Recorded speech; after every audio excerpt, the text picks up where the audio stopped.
Thanks, Mark and Riva. This Day of the Arts is focusing on sign language. To help teach us a little more about the art of signing, I've invited Marty Boyer to join me in the lounge. Welcome to the show, Marty, and how are you doing? I'm fine, thank you for inviting me. No problem. How long have you been using the art of sign language?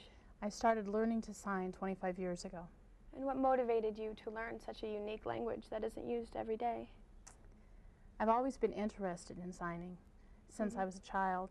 And when I started to work, I was teaching at a school for handicapped children, and many of them who were not verbal use sign language to communicate. And so I learned to help me in the classroom and just became very, very interested and just kept learning.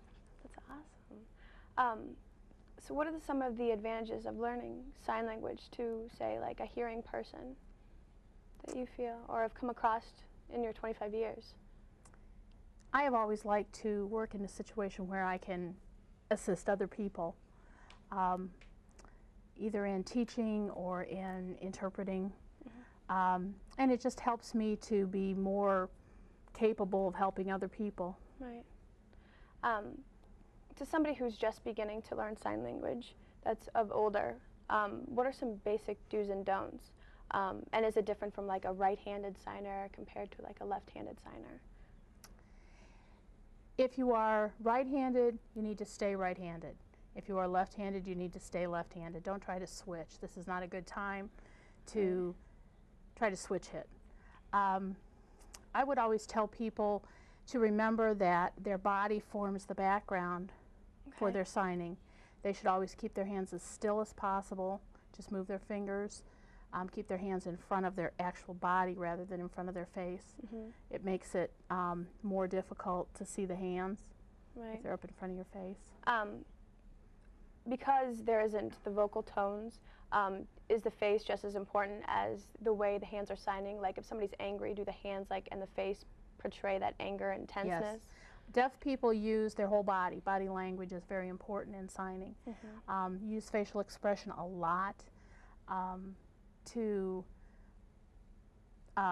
be angry, to be sad, to be happy. You know, your face has to move and has to show. What we show in our words with volume, the deaf show in their facial expression. Right. Now, I heard there's a difference between like American Sign Language and Canadian Sign Language and the English language that we talk, and the way we use our nouns and verbs and adjectives. Can you explain a little bit about how that's different? And there is a conflict between American Sign Language and signed English, and it has been for many, many years. We teach ASL, which is the American Sign Language. That is the natural language of the deaf people. It does not follow the same sentence structure or have the same grammar. Right. Can you give us an example? A deaf person would normally put the word that they felt was most important in the sentence first. For example, car, new, blue, I have, rather than saying I have a new blue car. Okay. In signed English, you follow the English sentence structure. Right. You have a sign for each word in the sentence. Well, this has been absolutely great, and I appreciate you joining us here today. Thank you for inviting me. It's been very inspiring, and thank you very much once again. And now it's back to Mark and Reba.